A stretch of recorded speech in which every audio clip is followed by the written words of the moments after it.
Good day everyone, I am Jaya Marie J. Clemente, and for today, I'm going to tackle about the Philippine social welfare and social protection policies, laws, programs, and services for the Filipino family, which we're going to focus to the solo parenting and teen parenting. We talk about solo parenting. Ano nga ba yung solo parenting? When we say solo parenting, it refers to a parent who is left alone with the responsibility of parenthood due to death, detention, mental incapacity, or legal separation with spouse. So, from the word solo, no, it's very understandable na when we say solo parenting is sila po yung parent na mag-isang pinapalaki or mag-isang inaalagaan yung anak nila dahil maraming dahilan bakit nagiging solo parent sila, which is dahil naghiwalay sila ng asawa nila or namatay yung asawa nila, naging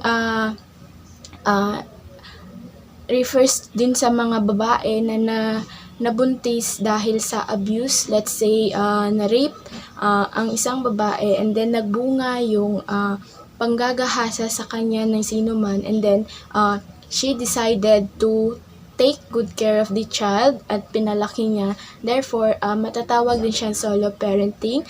And solo parenting also refers kapag yung mag-asawa is naghiwalay and then yung custody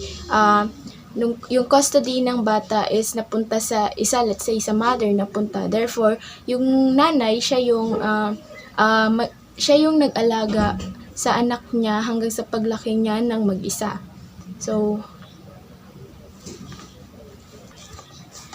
another reason ng solo parenting is that kapag halimbawa yung mag-asawa is nag-separate sila and then or di kaya yung mag-asawa is one of the parent is hindi niya na kayang alagaan yung anak niya, therefore inano siya sa isang parent, which is halimbawa yung babae, meron siyang mental health na something na problema, and then yung lalaki ang kayang sumuporta at mag-alaga sa anak niya, makakonsider din siya as solo parent, and isa sa reason bakit nagkakaroon ng solo parenting. We have the services and programs or laws for the solo parents.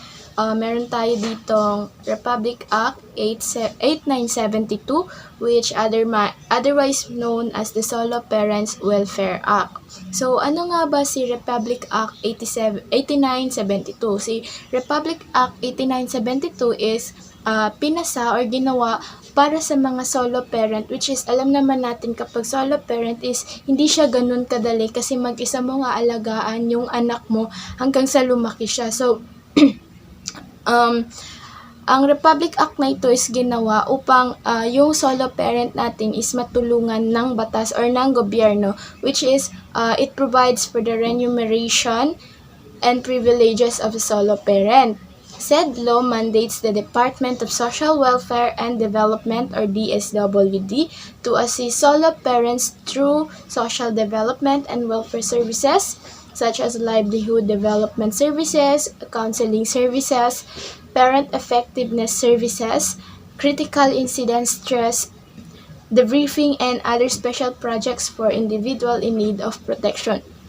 So, sa Republic 8972, yun na nga ho, ito siya sa Senado para magkaroon ng special sa mga solo parent natin, which is sa Republic Act na ito is nakalagay na nag-aano ng livelihood development para sa mga solo parent natin, and then meron din siyang counseling services, parent effectiveness services, and critical incident stress.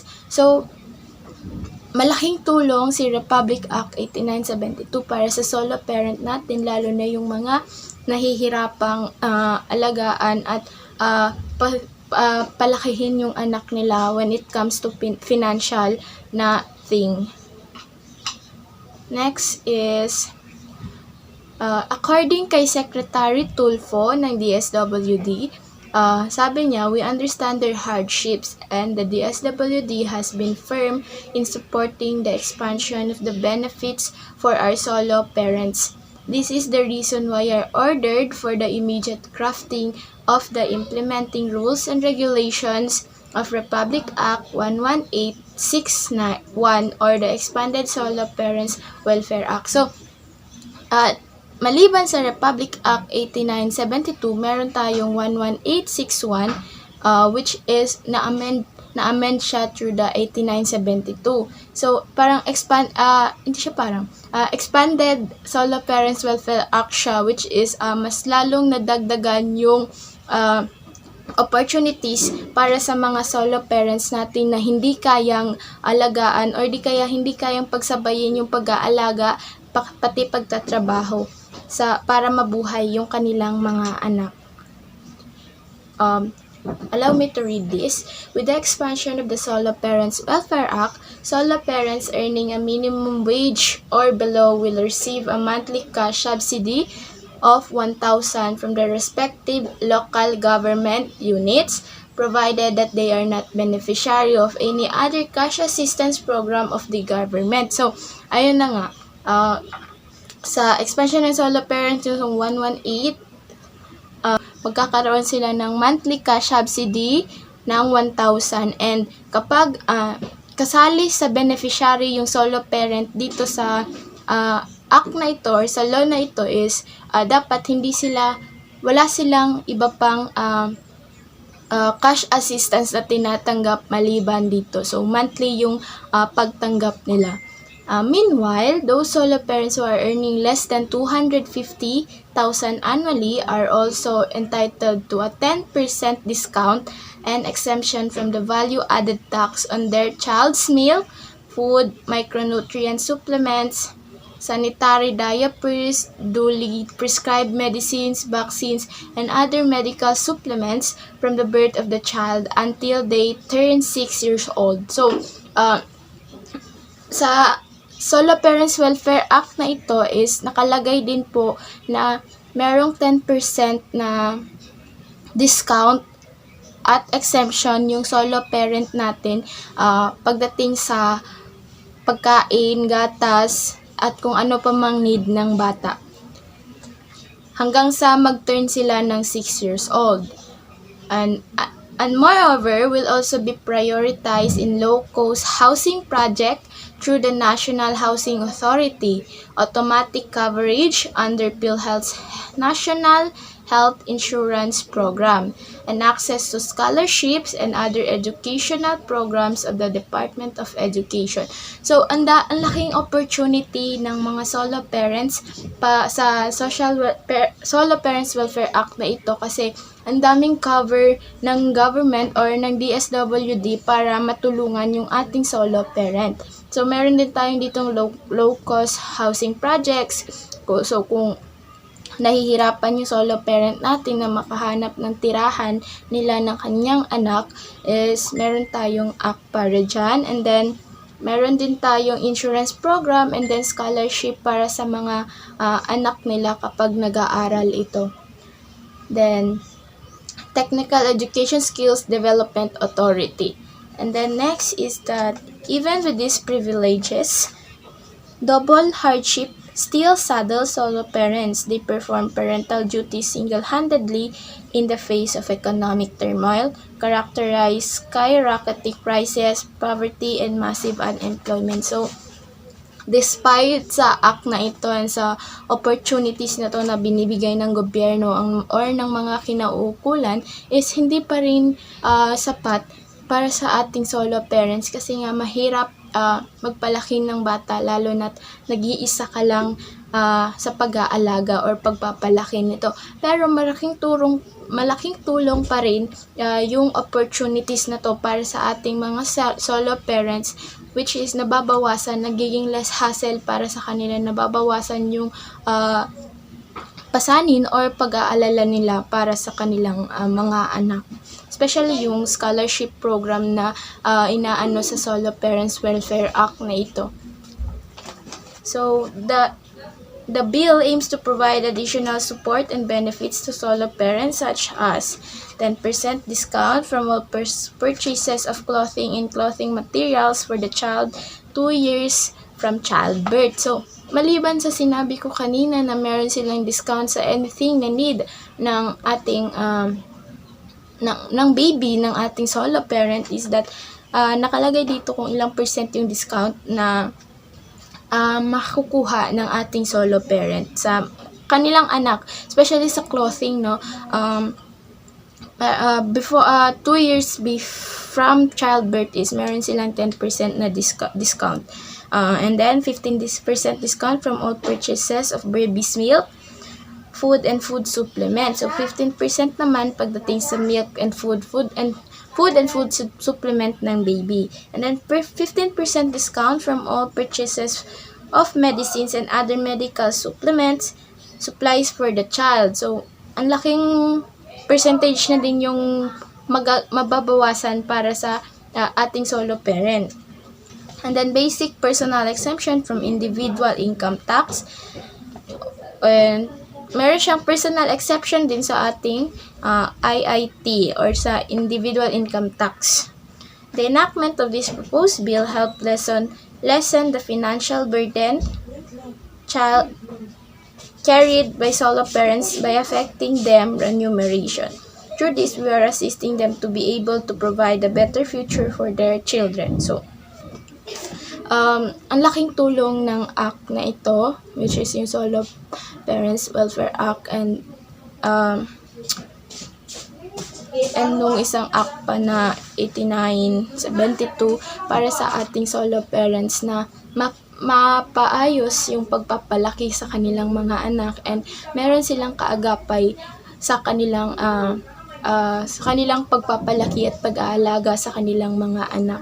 Even though alam nating mahirap yung pagpapalaki ng bata, especially nag-iisa ka lamang, pero ang ating gobyerno or na ating mga agencies is gumagawa ng paraan upang matulungan yung solo parents. And as a social worker in the future, malaki yung magiging gampanin natin pagdating sa mga solo parents, which is kung kaya naman nating tumulong sa kanila, hindi kaya.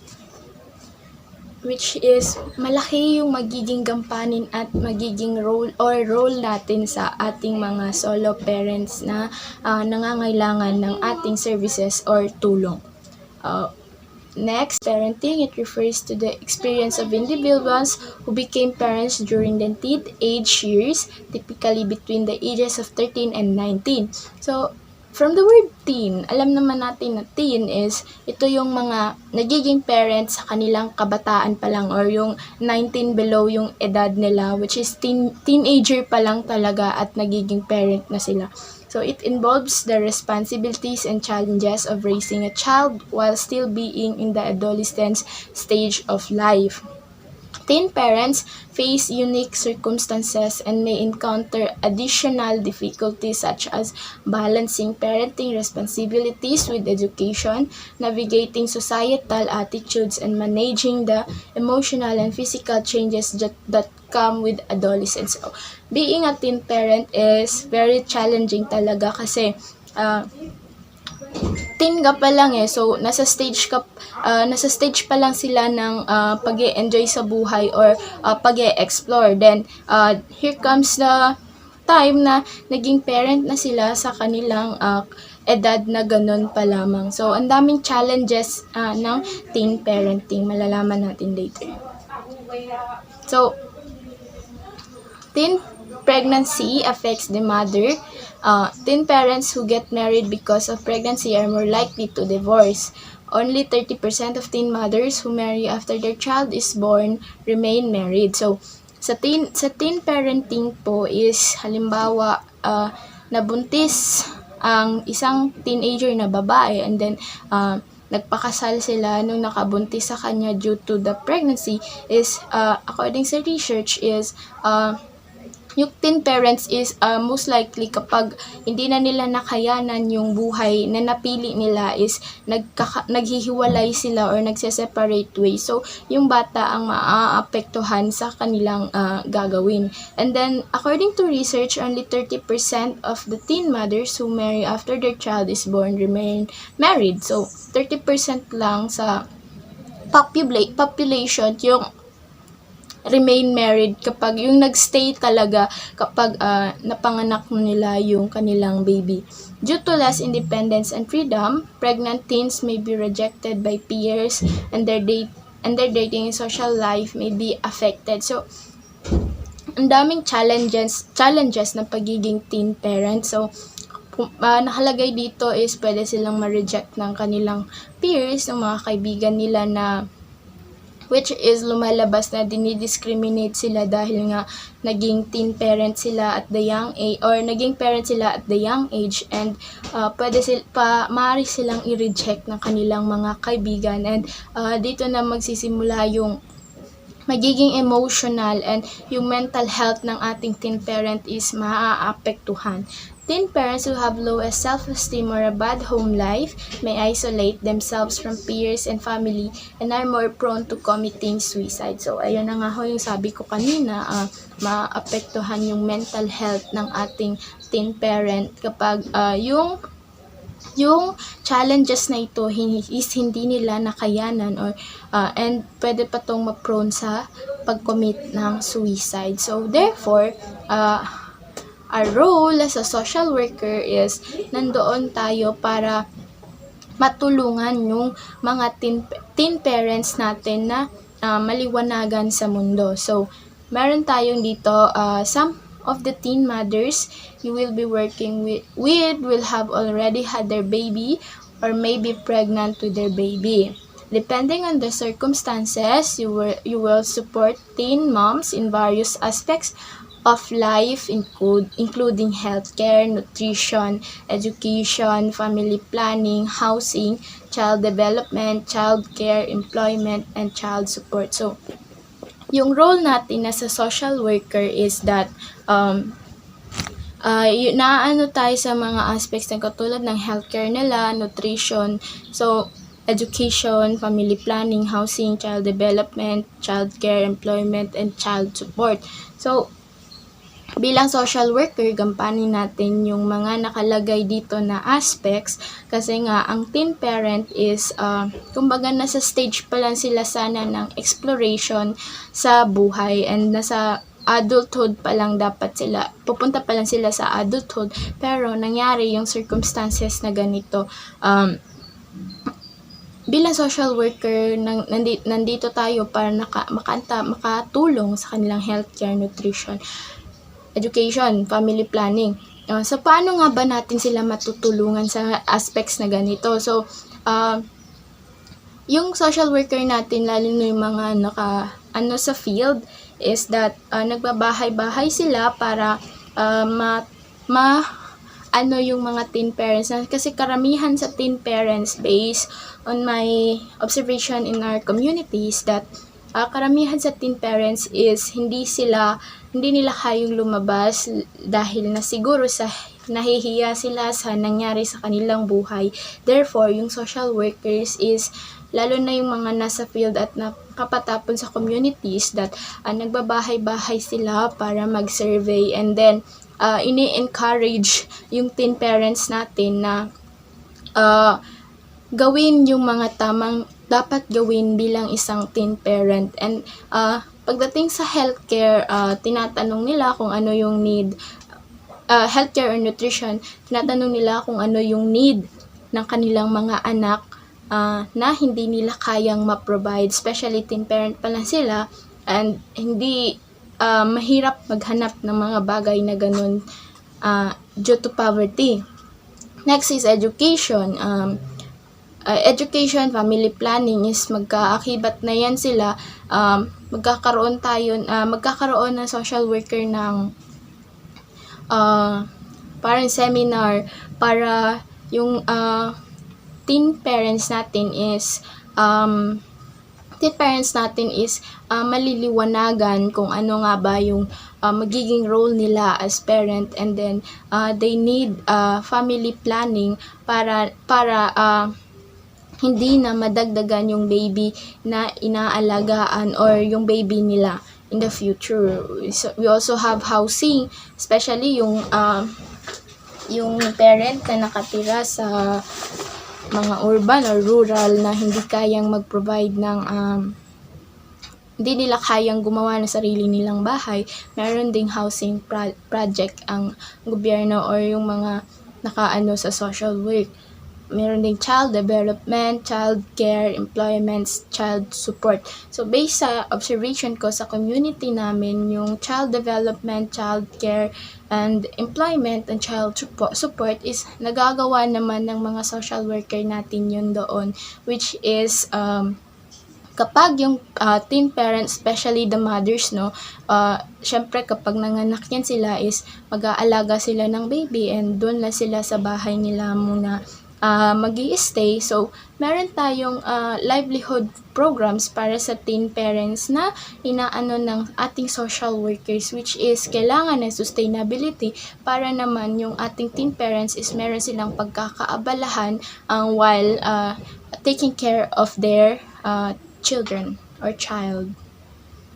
So, meron tayong House Bill 8910 para sa ating teen parents, which aims to prevent teenage pregnancies and institutionalize social protection for adolescent parents and their children. So, yung Bill 8910 na to is nag-aim na ma-prevent yung teenage pregnancy sa Pilipinas. The bill establishes the Adolescent Pregnancy Prevention Interagency Council or APPIAC, which shall be responsible for the formulation and implementation of policies and programs that shall provide family-oriented, adolescent-friendly sexual and reproductive health programs centered on the prevention, counseling, and post-delivery of adolescent pregnancy. So, yung bill na to is nag-establish sila ng agency or ng council para maano yung teenage pregnancy is mapiprevent siya through parang merong mga sex education na and then teenage pregnancy awareness para sa ating mga kabataan na parang gustong i-explore yung makamundong gawain. And napapangunahan sila ng kanilang kagustuhan na gawin yung something na hindi naman dapat as a teen. So, I guess that's all. Before I'm going to end this video, I'm going to leave a very beautiful quote na nag-caught ng attention ko, which is, home is where you are loved and most end up the worst. So, yun lang po. And by the way, the author is Marjorie P. Hinckley. That's all. Thank you.